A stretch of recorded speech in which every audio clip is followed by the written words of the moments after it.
El sexo está por todas partes. Películas, series, historias en las noticias, comerciales, vallas publicitarias, anuncios de revistas. El sexo vende todo, desde los viajes y los teléfonos hasta la pasta para dientes.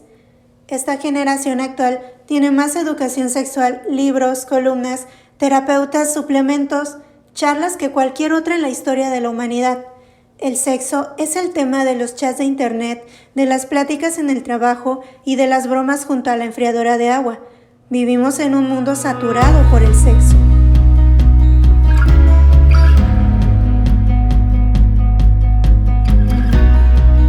Bienvenidas a otro resumen del libro llamado Chicas sabias en un mundo salvaje.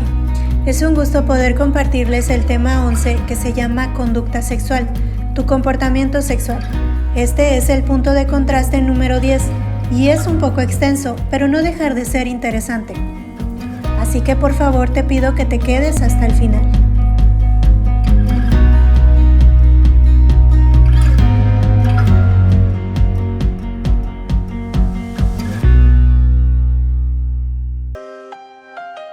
El problema no radica tanto en que valoramos demasiado el sexo, sino en que no lo valoramos lo suficiente. Jugamos con el deseo, con la sensualidad, la seducción, el estímulo de las revistas de moda, el romance de las pantallas de cine, el sexo ilícito. Somos como niñas inconscientes que se niegan a cambiar sus baratijas de la tienda de $1 por un colgante de oro. Ni por asomo valoramos el sexo como deberíamos. Nos satisfacemos con demasiada facilidad. La conducta sexual es una de las importantes diferencias entre la chica sabia y la chica salvaje. La conducta sexual de la primera es santa y honorable. Entiende que en su conducta sexual, tanto dentro como fuera del matrimonio, es importante, mientras que la chica salvaje piensa que su forma de conducirse sexualmente solo le importa a ella. Si colecciona o no baratijas sexuales es un asunto personal y no tiene tanta importancia. El objetivo de este capítulo es ayudarte a entender desde la perspectiva bíblica de qué trata el sexo fantástico. Es necesario que tanto las mujeres solteras como las casadas lo comprendan. Saber de qué trata el sexo motivará a la mujer soltera a deleitarse en la continencia sexual. Entenderá que su castidad sexual contribuye a la historia cósmica, testifica del asombroso significado de toda ella y glorifica a Dios. De igual manera, comprender lo que es en realidad el sexo motivará a la casada a deleitarse y en practicarlo con su esposo. Entenderá que el sexo es un acto delicioso que Dios nos ha dado para que, entre otras cosas, sea un acto testimonial de adoración. Es un medio por el cual la mujer casada glorifica a Dios. Los principios bíblicos para la conducta sexual llevan el tema del sexo mucho más allá de una lista descrita de deberes y prohibiciones. Emanan del corazón de Dios. Quiere que apreciemos y valoremos nuestra sexualidad tal como Él lo hace. Quiere que nos deleitemos en el sexo, que lo honremos y que pensemos igual que Él al respecto, que vivamos de tal manera que nuestra sexualidad exhiba su gloria, que estemos tan familiarizados con el asombroso significado del sexo que seamos capaces de discernir espiritualmente si algún pensamiento o conducta lo contradice o le quita mérito. Cuanto más aceptemos el por qué Dios creó el sexo, más aparente será para nosotras lo que constituye una conducta sexual adecuada. Comprender la razón de ese asombroso don nos ayudará a honrarlo y disfrutarlo de la manera correcta. El sexo sí importa. Para descifrar de qué trata el sexo es necesario que nos remontemos de nuevo a la creación del hombre y la mujer y al primer matrimonio. Masculinidad, feminidad, matrimonio y sexo están relacionados de forma indivisible. Su significado se cruza. ¿Sabías que el Padre tenía la muerte y la resurrección de Jesucristo en mente antes de crear el mundo y todo lo que en él hay? Antes de crear al varón y a la hembra, tenía un plan para redimirlos. Pablo lo deja en claro en Efesios 1:4 al 11. Según nos escogió en él antes de la fundación del mundo, para que fuésemos santos y sin mancha delante de él, en amor, habiéndonos predestinado para ser adoptados hijos suyos por medio de Jesucristo, según el afecto de su voluntad, para alabanza de la gloria de su gracia, con la cual nos hizo aceptos en el amado, en quien tenemos redención por su sangre, el perdón de pecados según las riquezas de su gracia, que hizo sobreabundar para con nosotros en toda sabiduría e inteligencia, dándonos a conocer el misterio de su voluntad según su beneplácito, el cual se había propuesto en sí mismo, de reunir todas las cosas en Cristo en la dispensación del cumplimiento de los tiempos, así las que están en los cielos como las que están en la tierra. En él, asimismo, tuvimos herencia, habiendo sido predestinados conforme al propósito del que hace todas las cosas según el designio de su voluntad. Cuando empezó a crear al hombre y a la mujer, ya tenía en mente el maravilloso plan de Jesús muriendo para redimir a su iglesia esposa. Ya tenía pensado el matrimonio que tendría lugar entre Cristo y la iglesia al final de los tiempos. En el primer capítulo de Génesis vemos al Creador hacer una pausa de reflexión antes de su mayor acto creativo final. Entonces dijo Dios: hagamos al hombre a nuestra imagen, conforme a nuestra semejanza, y señoree en los peces del mar, en las aves de los cielos, en las bestias, en toda la tierra y en todo animal que se arrastra sobre la tierra. Y creó Dios al hombre a su imagen. A imagen de Dios lo creó, varón y hembra los creó. Génesis 1, 26 al 27. Toma nota del lenguaje. Es relevante.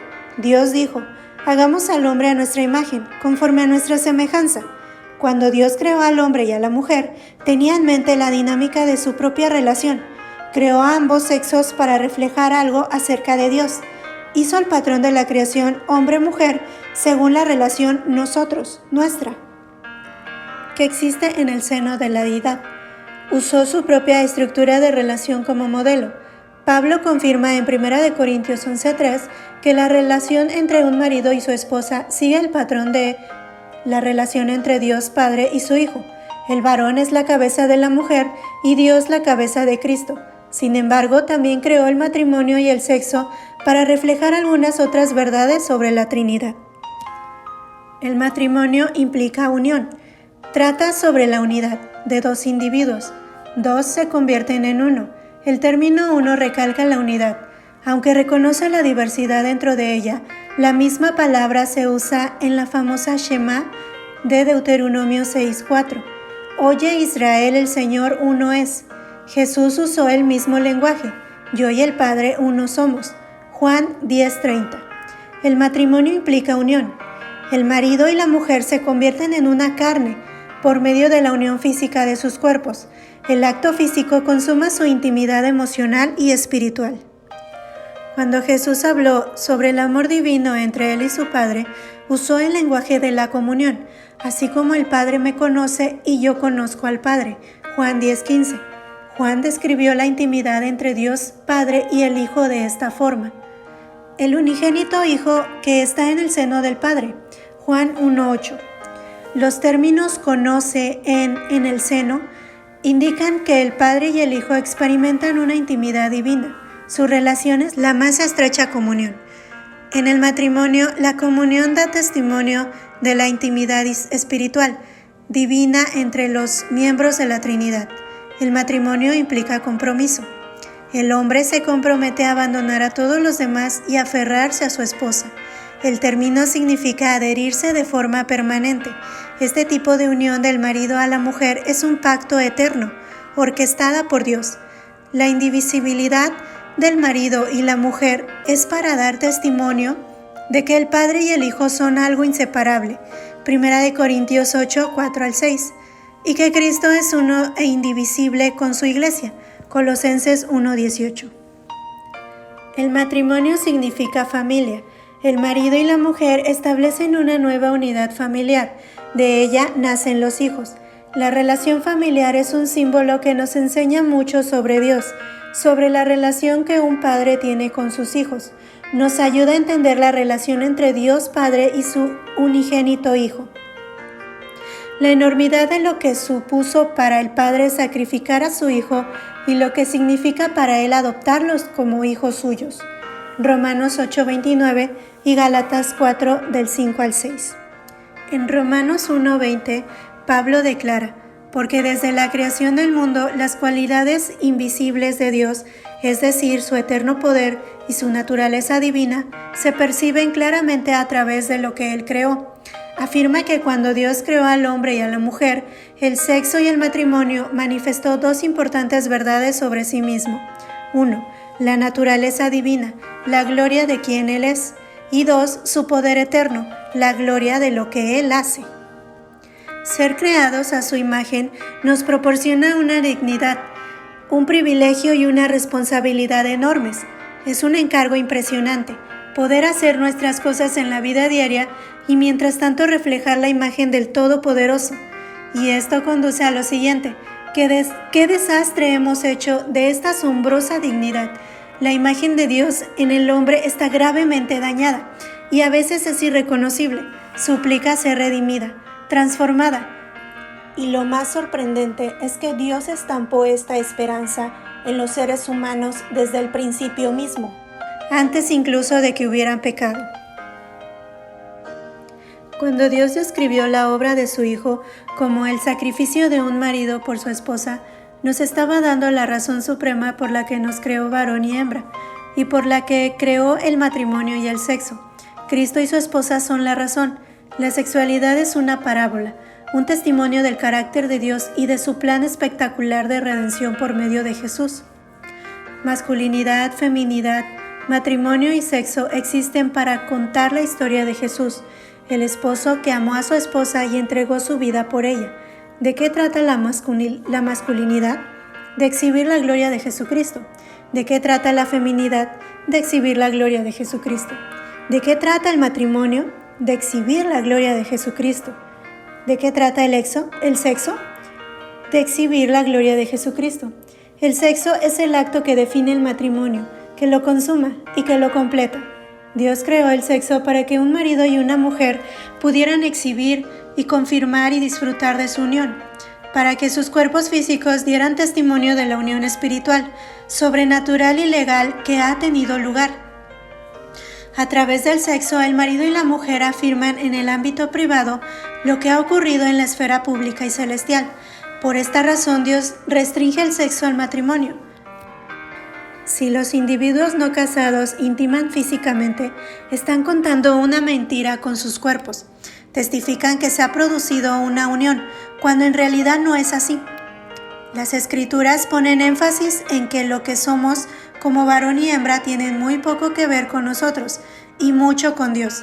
El argumento de que los géneros y el sexo no trata, en última instancia, sobre nosotros, es para manifestar la gloria de nuestro Creador y su plan redentor espectacular.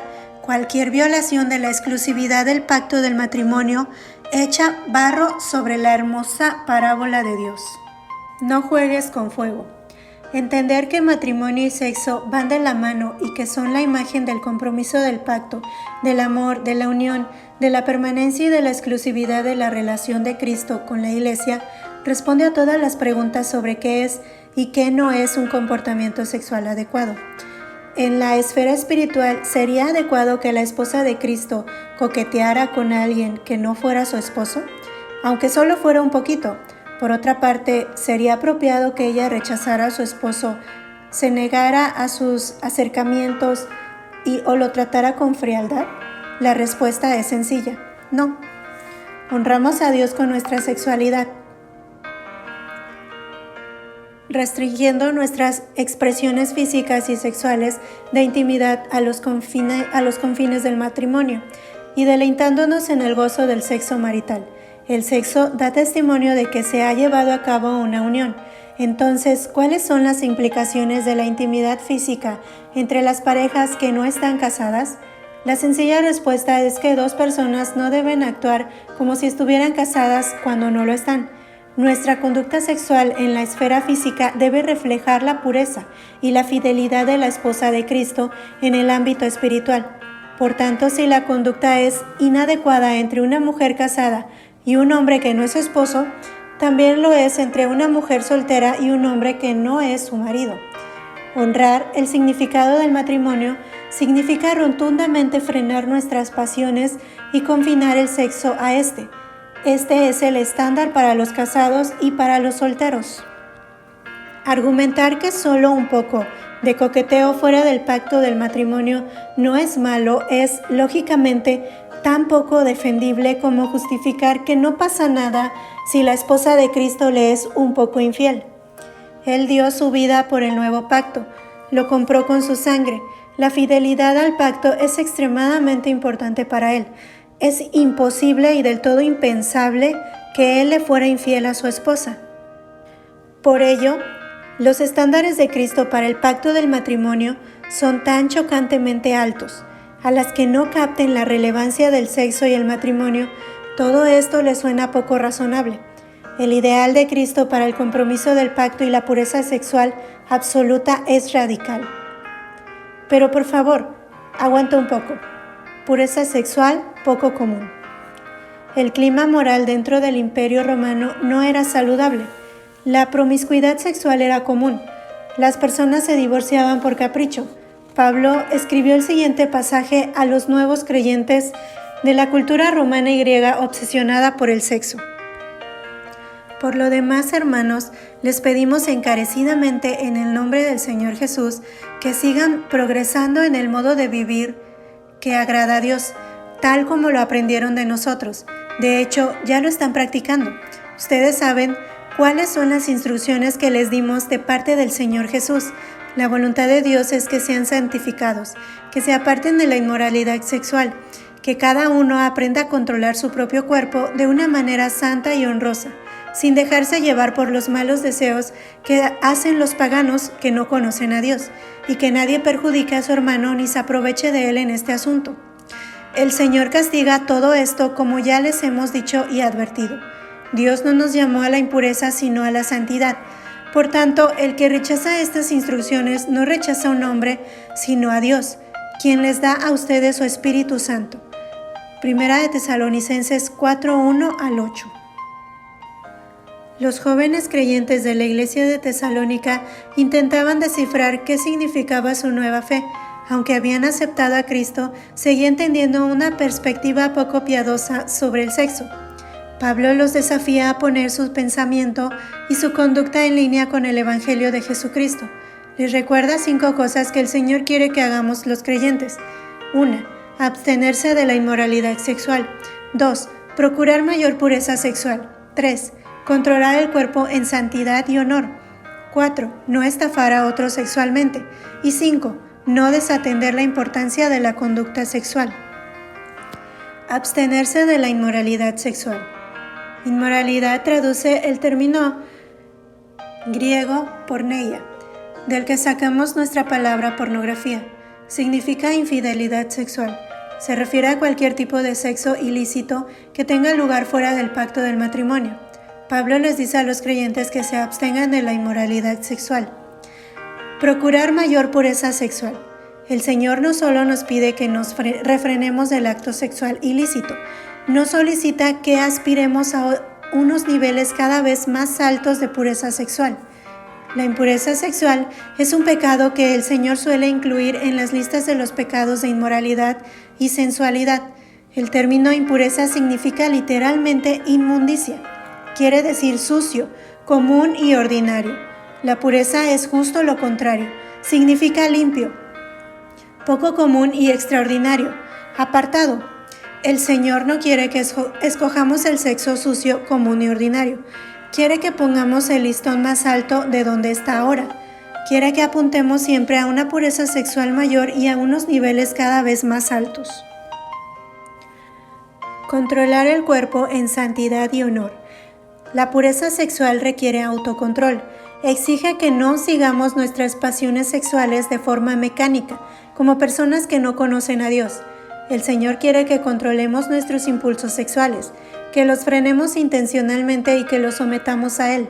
Él nos ha concedido su Espíritu Santo, el espíritu de poder, amor y dominio propio, para que nos ayude a disciplinarnos a nosotros mismos y controlar nuestro cuerpo y nuestras pasiones sexuales de un modo santo y honorable. Segunda de Tito 1:7. No estafar sexualmente a los hombres. Pablo advierte a los tesalonicenses que se aseguren de que nadie perjudique a su hermano ni se aproveche de él en este asunto. Estafar a un hermano es sobrepasar la línea de tomar algo que no te pertenece.